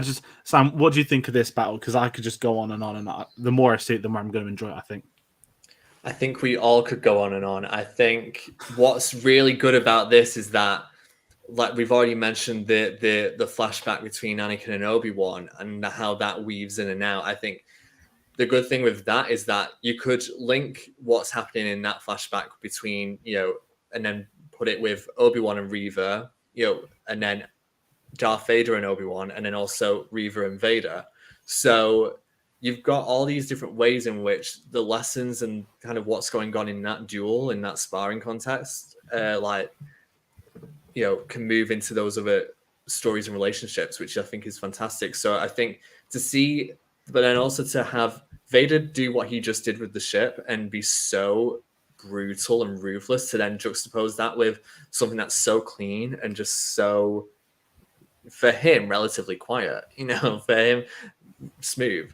So just having go through that, and then for her to do everything in her power to combat him. So first, single blade, double blade. Then he splits the blades himself, and then it's dual. And it's just so good to see how she's, you know, combating him and how he's defending. But it's one of those things where she's constantly on the attack, really, and then he's just defending, but he's also attacking at the same time. He's really balancing what he needs to do without so much as without moving anything really. And then, but she's working and working. You can see it in her face. You can really see that he seems more like a monster. You do not see anything of him, of course, but it makes him more like this powerful, almighty being that I think that legend would have it, and that people in this universe is scared of. Reva's been quite lucky with her interactions with Vader. She got choked, in the last episode, but I mean, she managed to get past that. Now she has revealed herself. He already knew. And now she's completely vulnerable. She's got one shot and she can't do anything. And then to link it back to the Order 66 flashback, I mean, to have her be kneeling and being, at the heights that she would have been to see this same person 10 years later, but even more menacing, knowing that this person isn't here to save her, he's going to kill her. It's just so good. I mean, we've said this episode is probably the best of the series, but it's things like this where there's so much packed in. This isn't just a fight. This is so much more than that. Yeah, there's not a huge amount I can add to that in terms of, as I said, the only thing that's surrounded by is fear and dead men. It's that same level of just power emanating from Vader. And yeah, the first part of the duel is just like, all right, I've stopped you. Well, let's see what you can do. And just toys with her with the Force. It's like, really? This is all you've got? I'm just going to take this. Thank you. Here you go. Come on. He doesn't even draw his own lightsaber. He beats her without drawing his own lightsaber. It's Vader being Vader, and I love it. I can't add too much to what you said, Sam, because honestly, that's on my own thoughts as well. It's that level of unhinged, but at the same time calculation. It's so cold. It's perfect. The only thing I don't like, as a circling back to it, as why I said they've done Qui-Gon dirty, is the fact that she gets stabbed through the gut, survives. Grand Inquisitor gets stabbed through the gut, survives. Qui-Gon gets stabbed through the gut, dies. It doesn't quite add up. Now, I think Qui-Gon got stabbed a little higher. It's probably more vital organs. They got stabbed a little lower, maybe it's a little less. But at the same time, it's like, okay, maybe you have to be a dark side user to survive being stabbed in the gut. But here's a survival tip for all Jedi. If you get stabbed in the gut, turn to the dark side and you will live. And that's why I don't like that scene. So either you kill her or you don't. And if you don't kill her, do it in a way that isn't. I like poetry that rhymes when it comes to Star Wars. I felt he should have killed her outright, or hasn't killed her, fine, but do it in a way that's not the same as a Grand Inquisitor and not the same as Qui-Gon. It felt a little like, okay, Qui-Gon's death has become less and less meaningful as the years have gone on. Actually, now you can use Force Heal in Mando and 9. That's Force Heal, Force Heal is fine though, because that's a limited ability that only some Jedi will have. It's not a all-rounder thing. Whereas this is apparently you just go, cool, I stab you. Oh, hey, I'm now Swiss cheese. It's fine. It's just, that's the only bit I don't like. Maybe Qui-Gon was like, I can't be asked this Jedi business anymore, so let me go. I know how to be a ghost. No, but that kind of tees it really well about actually what Carl's put. So I'm going to bring this and sort of go them both together, actually. Did Vader keep her alive on purpose, wondering how she survived? Precisely this. I mean, let's do Grand Inquisitor first, because this is what I hate about the internet. Patience is a virtue. Qui-Gon Jinn says that, by the way. And people wouldn't wait 3 weeks for the end of the series for the Grand Inquisitor to come back, to the point that Rupert Friend was on Jimmy Kimmel and got asked if his character survived. Why would you ask that to somebody when you've got 2 more weeks? I get it if it's season to season, but it's not. I mean, people have seen Rebels, right? Well, they haven't, though. That's the thing. Like, so many people haven't. And it's not as a diss on it, but it is that gulf between live action and animated. A lot of normal people have been watching this, like even like my dad included, like, oh, he's dead, she's in charge now. I'm like, yeah, you haven't seen anything else. But I mean, just on that, I think what I've heard a lot more is the people who are vocal about that are the ones who've watched Rebels, and in my mind, that's been the most frustrating part of this, because I've not seen Rebels. I know what happens. I know all the main points of that show anyway. But to have people who've watched it to then say, "Oh, this is what," I'm like, this is a limited 6-episode series, and I'd like, this is definitely, you will have, like us, we will have an opinion episode by episode. However, some things we may get a better sense of knowing once the series is fully done. It's part of the reason why in my mind I'm like, maybe this all should have come out at once, because then maybe people could have been less, angry about certain elements, which I believe, what now this episode is done, some of those have been lifted. So I mean, that is the frustrating thing. I mean, people just don't have the patience, and they will spout off about it. But yeah, I think in terms of the Grand Inquisitor, I mean, people have been saying, I don't know about the anatomy, but people have been saying about the two stomach. Yeah. And yeah. I mean, don't get me wrong. Though. I was when it initially happened, I was one of those fans like, what the hell have they done? How can finally let this happen because of Rebels? Well, that passed though. After the second viewing, it passed. I'm like, you know what? No, they've got a plan. It's Filoni. He'll have something. I read an article last week where there's an interview with Deborah Chow about the Grand Inquisitor. She's like, well, we stick to canon. That's all I'm going to say. And she left it. Like, it's a shame just to say it, and that's the thing, isn't it? And and I think a lot of it is also outlets, press companies being like, let's run the exclusive of knowing he might actually be alive. And it's all a combination within themselves. And what I want to kind of say is maybe a compliment that the fact that there's a species within Star Wars and people knew how many stomachs they have completely blew my mind. I wouldn't even put Phill on the spot with that. But his species, I am A level, but not that level. Yeah, that's like degree level. Like that must have come from someone within Lucasfilm to know how many stomachs an alien has. It's just blowing my mind when that was a thing. And Rupert Friend said on TV, he's like, I've got more than one stomach, didn't he? And it's just like, okay, like I don't know if it was said in Rebels, but sorry, Sam. But it should be a shock for the more casual viewer, the one who doesn't know, who hasn't seen Rebels, who doesn't really know who the Grand Inquisitor is. That should be the surprise. I'm sure, I hope that for many people it was. We may get more about it next episode. We may not, but I'm sure for some it would be a surprise, and I would like to hope that it wasn't spoiled or anything, because they've now had to go on to these media outlets and kind of not out explicitly say it, but suggest that not everything is as it seems. Yeah, and like without using him again, like for my dad, but when we watched episode 2, he's like, she's in charge now. I was like, don't say he's surviving Rebels. Don't say he's surviving Rebels, because A, wouldn't mean anything to him. I was like, I'm curious to see how he's going to follow this show, thinking she has just killed the boss and took his job. And that is quite exciting. Again, as you said, the casual people that don't know. And that is something, I think, this isn't a message for Star Wars, this is Marvel, all of it. Not everybody, most people, I'm saying like 80% of people that watch these shows aren't the hardcore fans like us, that aren't the people that read comics or books or novels or are familiar with, even Marvel having multiverses.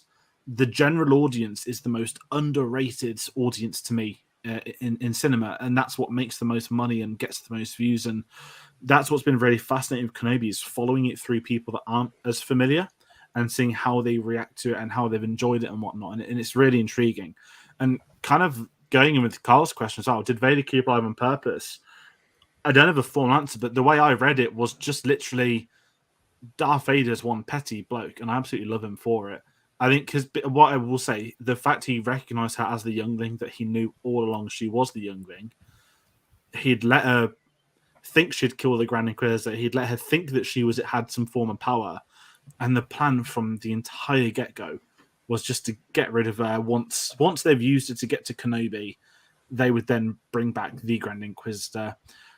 I just read it as them leaving it how they found her, probably, or him knowing that she's...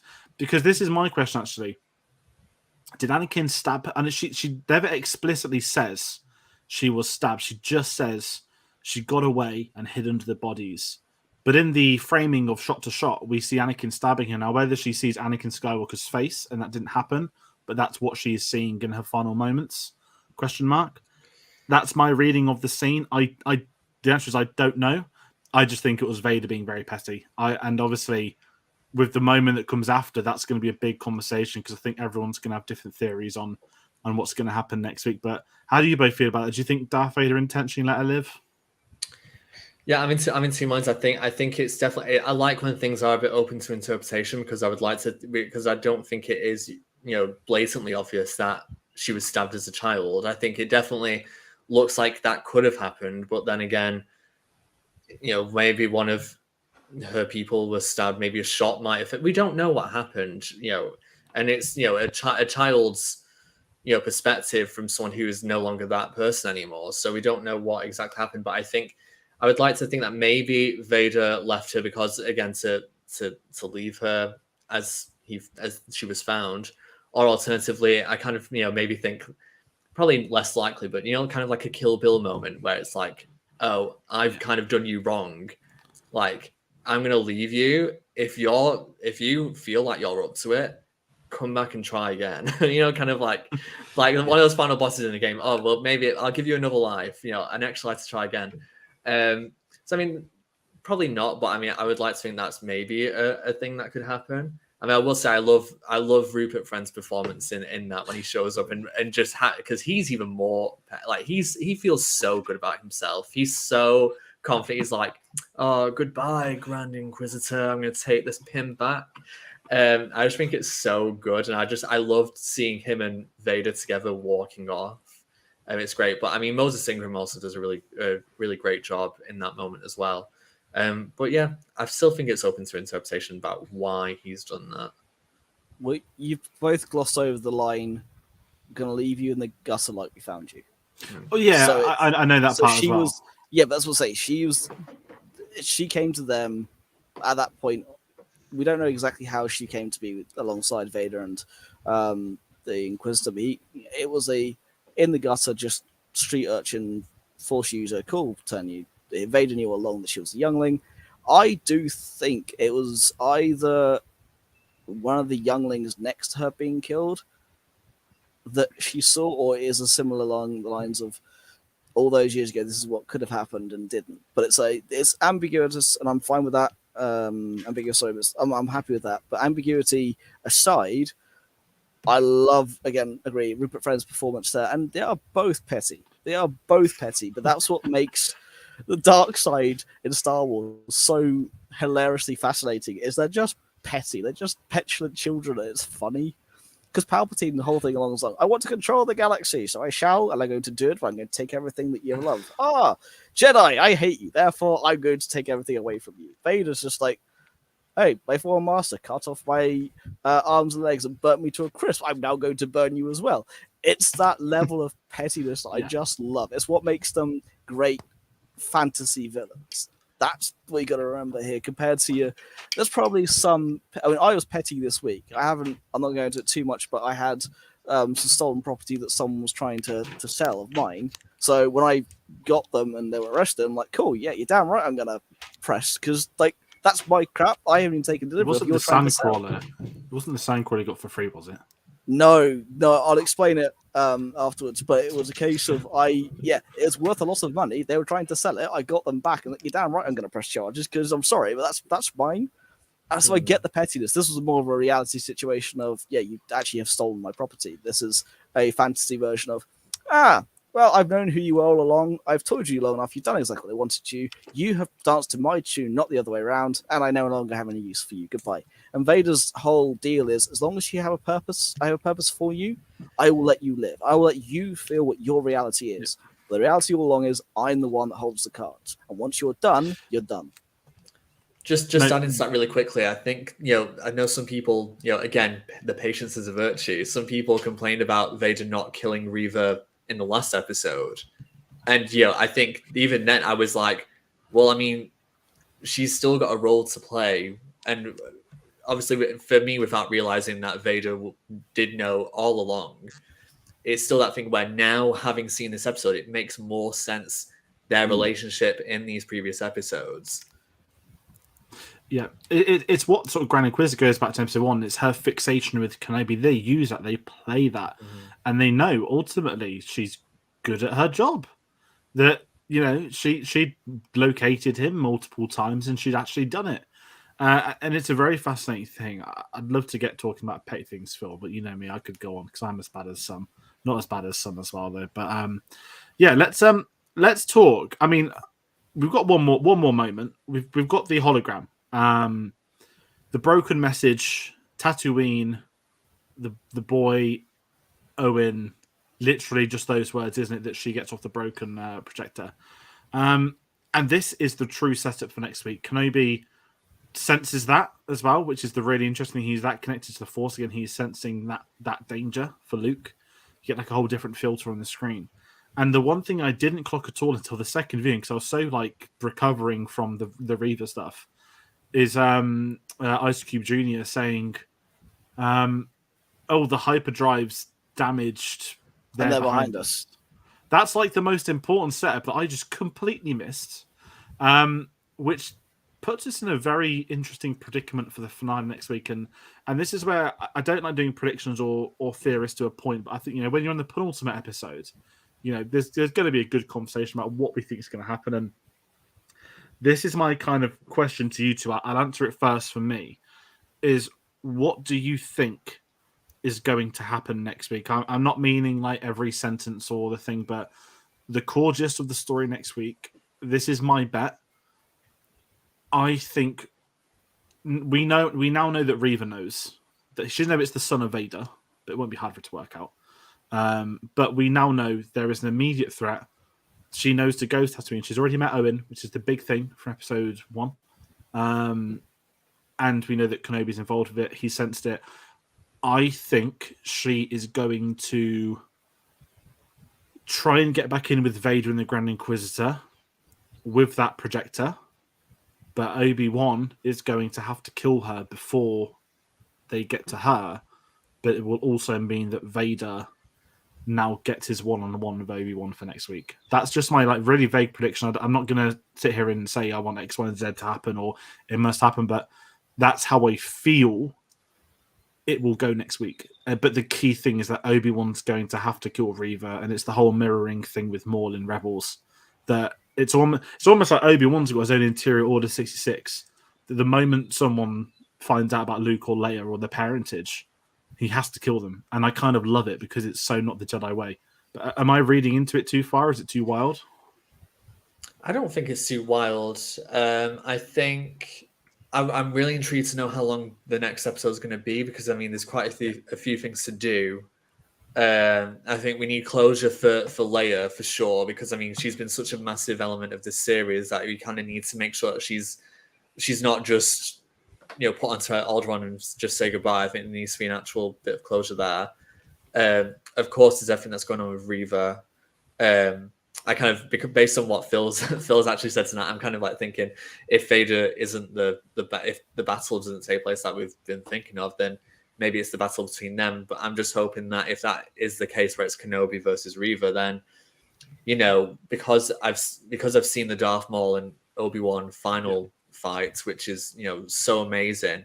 If they are battling, it has to be something completely different from that, and I hope it's not on Tatooine. If it is, whatever. But Reva's been going on her own journey. I think it would be more worthwhile for the character if she has her own unique standoff as something.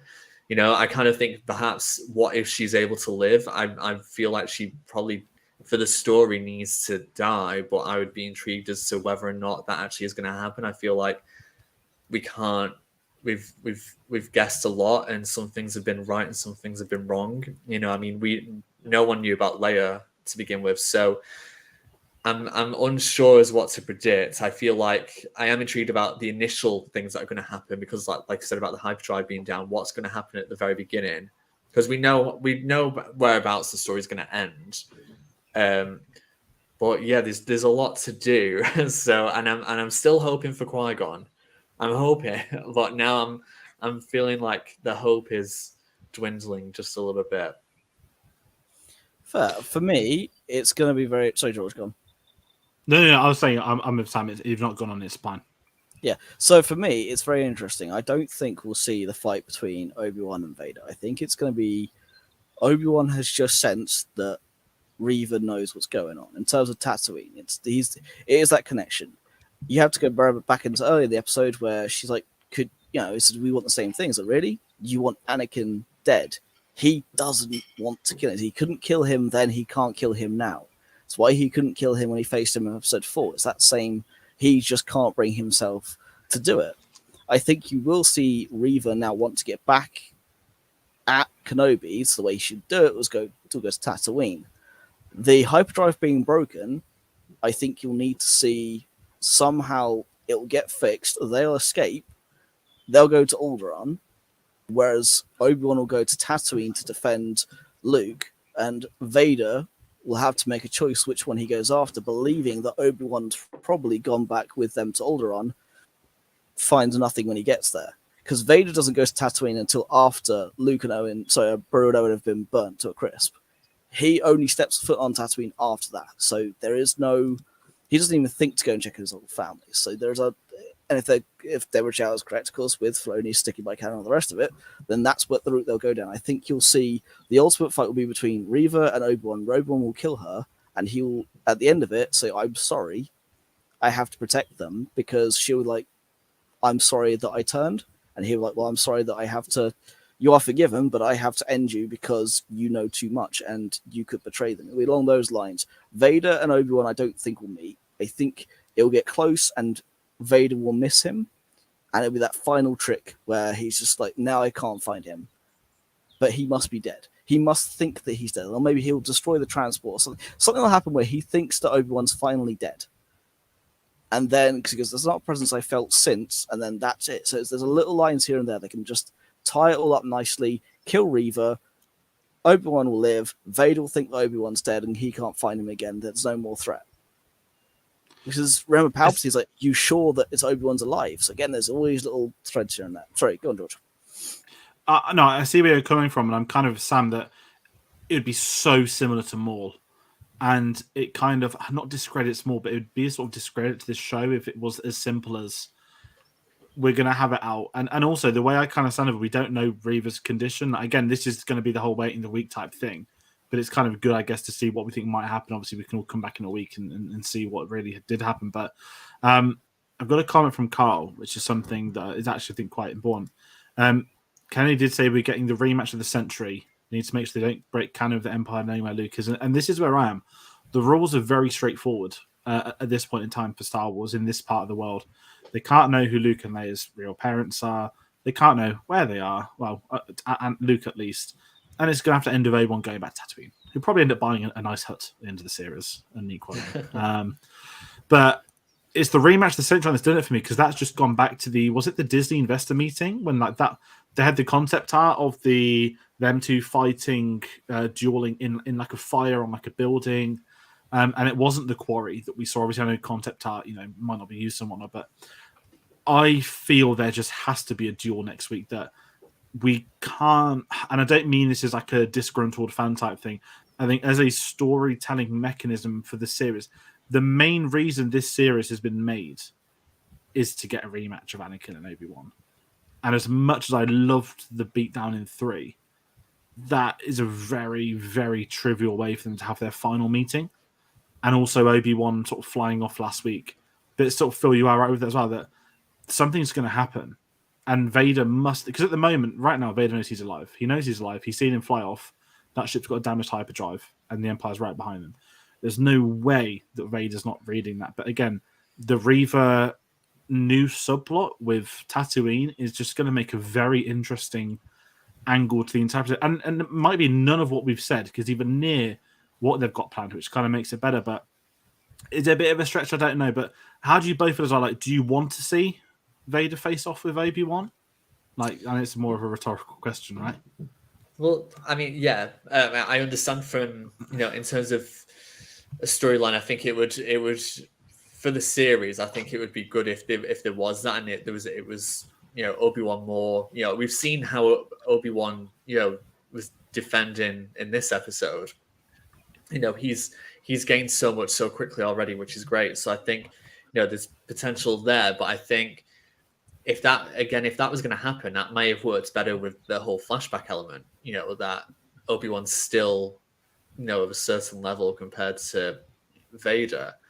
I think I mentioned it last time, but what I'm intrigued about is if Phil's saying about, maybe Vader goes to Alderaan instead. I'm probably more intrigued at this point for Leia to meet Vader, because like I said, I feel like her reaction to Vader in A New Hope is not like anything that anyone else's reaction has been. She knows who Vader is. And I think if she had met someone like that at such a young age, who then, if Vader was like, oh, well, she's of no threat, she was just a pawn in Reva's, idea to get at Obi-Wan by knowing the connection between the Organas and Kenobi, then that's that. But, and I wonder if that's something to play with in terms of, thinking about the threat that the Organas have against the Empire or anything, if maybe seeds are planted there. Yeah, and don't forget the wonderful line from don't forget the wonderful line from Vader in episode 4 of, "You're not in any mercy mission this time, princess." So they've had interactions go on. Of course, the same in Rebels, where she goes down with the Empire. It's like, hey, there's another mercy mission. I'm doing my thing here. I'm a charity worker. So if it goes to Alderaan, it's that case of they are loyal to the Empire, but they are loyal to the Empire in their own way of, here's all of the fronting. Behind it is all the work we're doing for the Rebel Alliance. So it's a lot that they can play with there quite safely, to be honest. It's the if there is a beatdown, I want to see it. I can't wait to see it.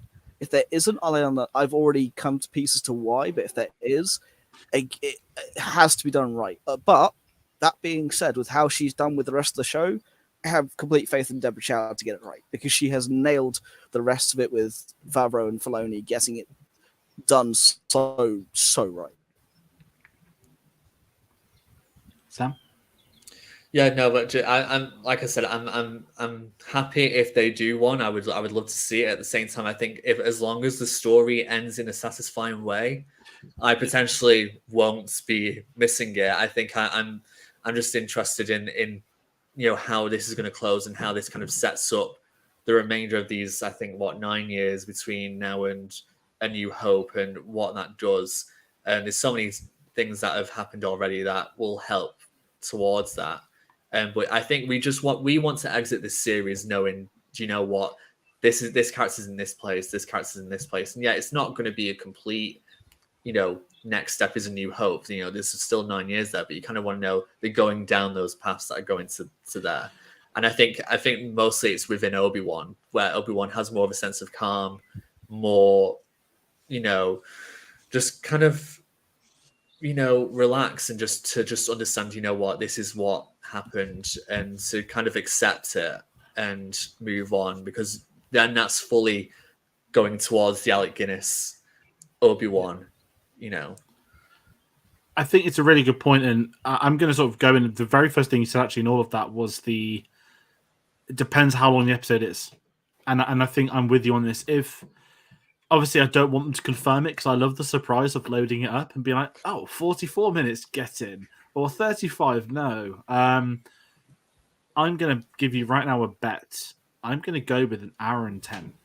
I don't know why, but I feel we're going to cross the hour mark, but not to a silly point where it's a film within itself next week. I think there's a lot of things for them to do, and I don't think the patience they've had creating this show with rewrites, with delaying filming, I trust them to have an ending, and I think to me they've delivered up to this point.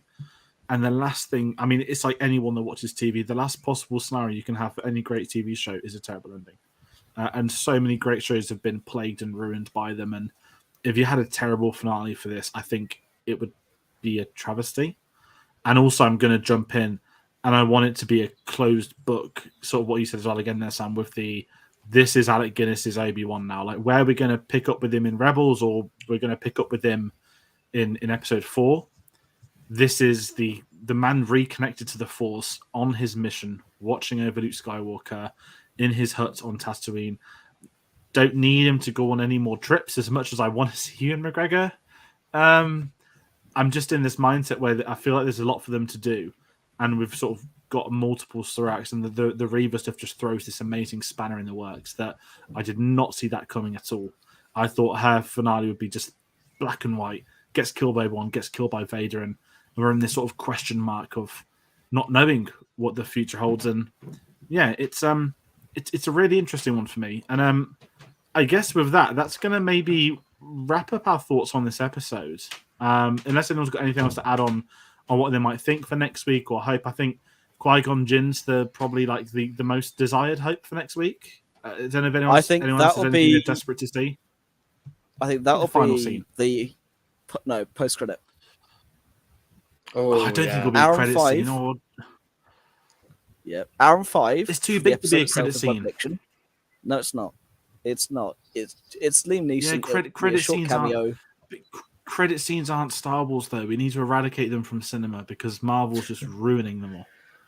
Sorry, that's like a completely different tangent, but would that not discredit the entire service to make an integral plot point a credit scene though? That's my True. problem. Yeah, It's like, I understand that. I think the fact that it was so heavily, put against in the beginning of the series. I mean, it hasn't really been around recently, but I mean, because it was used, I feel like it kind of has to be in there. I'm not the biggest fan of credit sequences unless they're like really unexpected and they have something. I don't like it when they're used sparingly. Great, but I don't need that all the time. But Phil could be quite right. It could happen. But what I think it could be, though, regardless of whether it's the credit scene or the end of it, I reckon they could actually age up Ewan McGregor into Alec Guinness, and it be just before episode 4. oh, that'd be I weird. didn't even think of But that. then again, I've seen Ryan Gosling as Ken today, and now my imagination's got no bounds as to what people are capable of doing with makeup and hair. Well, we know that Ewan McGregor, I think, from the get-go when he got this role, was so wanting to become Alec Guinness and to be that same character. And he still talks about Alec Guinness today. So many actors could have said, oh, I've made this role my own and I'm going to do it my way. He has so much respect for the work that Alec Guinness put in. And I think he still looks at Alec Guinness as his Obi-Wan. Yeah. So I think it would actually be really lovely to see them really combine and become one with that. So actually, now I really want that to happen. I actually really want that to happen now. It'd be an amazing, like, when Daniel Logan would like put the Boba Fett armor on at conventions. It's that kind of thing. Is like I'd be so curious to see it. But I never really thought of that. I can't see it personally, but I love the enthusiasm for it. We've got Carl. Oh, this is a good one. I think we get Qui-Gon as a voiceover to mirror Obi-Wan talking to Luke during the trench run. I did not think of that. That is extraordinary. Could you imagine if he's having a duel with Vader or he's about to confront him and Qui-Gon just pops up? Imagine Qui-Gon pops up like, yo, Obi-Wan, there's the chosen one. Good luck. Like that. That would be extraordinary. There's a lot that can happen. There's a lot. We've got to again like reestablish at the ending Obi-Wan on Tatooine, and that's the big thing for me. It's the whole crux of this series for me has been what was this major event that made Obi-Wan leave Tatooine, and to me they solved that pretty early. They had a good reason why. It's worked in its favor. Now it's got to be let's get him back safely, ready to chill for the next 9 years, because we can't have him jump into and from every other year. And yeah, it's just the Reva stuff. And one final question, it'll be the last thing, I swear. Are we going to get the Grand Inquisitor again? Do we think we're going to see him next week? I think we might. I think so. I don't know. I'm less certain. I think he's not been as much of a part of the series as maybe I thought he could be, but I'm happy with where we're at with that. And I think because of what this last episode has to do, I think the focus, if it's going to be on villains, it has to be on Vader and Reva, especially Reva, I think at this point. So yeah, I'm not sure myself. That's fair. And yeah, I think that will tee it for today because we've gone almost 2 hours, which is extraordinary. And this has been an amazing discussion. And once again, thank you to everybody in the comments that's been commenting along with us tonight. And please let us know your thoughts on Obi-Wan Kenobi Part 5. Of course, we'll be back next week with the finale, Part 6, the spoiler discussion, Wednesday, the 22nd of June. We'll be live at 8 p.m. for that one. That's going to be a mega one. And that's going to have a lot of these questions that I've posted. We might have answers. We might have a Qui-Gon. We might not. There's so many things we'll find out. But it's mad to think in a week's time we'll all know the outcome of all these conversations that we've all had back and forth for a few weeks. So be sure to join us for them. And if you don't follow us already on our social medias, you can get us on socials, Twitter, Instagram, @cinema_savvy, Facebook and letterboxd.com/cinemasavvy. Link to Redbubble in the description below. We tend to post what stuff we're doing, what videos are coming up. Obviously, the Kenobi stuff's been lovely set in stone every Wednesday, and I guess we can say for long down the line, you can expect the same for Cassian Andor. And as I said, comment your thoughts and hit the subscribe button. A lot of cool stuff on the way. If you're a fan of Star Wars, or maybe you're a fan of Lucasfilm, you might be interested in this one. Next Tuesday, the Steven Spielberg retrospective. We've reached Indiana Jones and the Last Crusade. That's going to go up next Tuesday. That was pre-recorded last night. An amazing discussion. We had Tom Butler on for us with that one, who you may have seen on our Bond videos. We get an amazing Sean Connery discussion alongside a lot of other Bond stuff with Indiana Jones. So be sure to check that out. And I'll say thank you both for coming on again. It's always a pleasure getting on for these Wednesdays to talk Star Wars, to talk especially Kenobi. And I said everybody at home in the comments, thank you so much. And I'm going to run out. So thank you all for watching. And be sure to join us on the next one. Take care. See ya. See ya.